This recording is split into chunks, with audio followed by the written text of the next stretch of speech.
Since hirap ang Dallas Mavericks na makakuha ng panalo sa mga nakalipas na laban, ibinulgar nga po ng isang insider na kabilang ang team na ito sa gagawa ng trade sa mismong deadline sa February. Sa katunayan, ayon kay Brett Siegel, interesado nga po ang front office ng Dallas na makuha ang sixth mana na si Jordan Clarkson mula sa Utah Jazz. Nagkaroon na rin naman sila ng Jazz ng kaunting negosasyon tungkol sa trade ni Clarkson na kabilang sa mga players na available sa market at pinagagawa.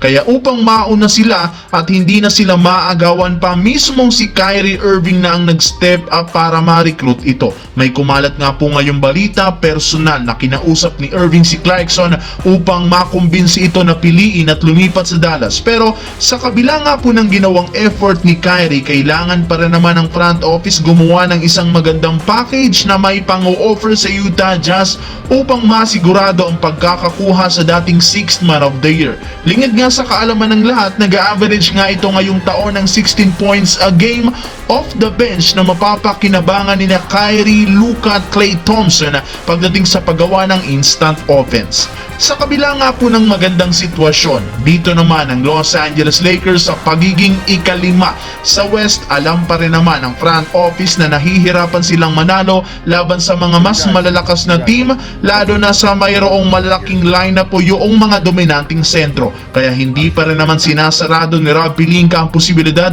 na kumuha ng isang bagong legit na sentro na ipangtatandem kay Anthony Davis. Matagal na rin naman silang naghahanap ng big man na kayang makasabay sa laruan ni Davis kapag ibinalik nila ito sa kanyang dating posisyon na power forward. At simula nga po ng kumalat ang balitang ito na available na sa market si Daniel Gafford, naniniwala nga agad ang Lakers na ito ang pinaka-hinihintay nilang sentro para kay Anthony Davis. Maliban sa pag-average niya ng 12 points a game at 6.2 rebounds, kita rin naman ang pagiging dominante nito off the bench o off the floor, lalo pagdating sa rebounding, depensa, kung saan nakakuha siya dito ng 1.6 blocks a game.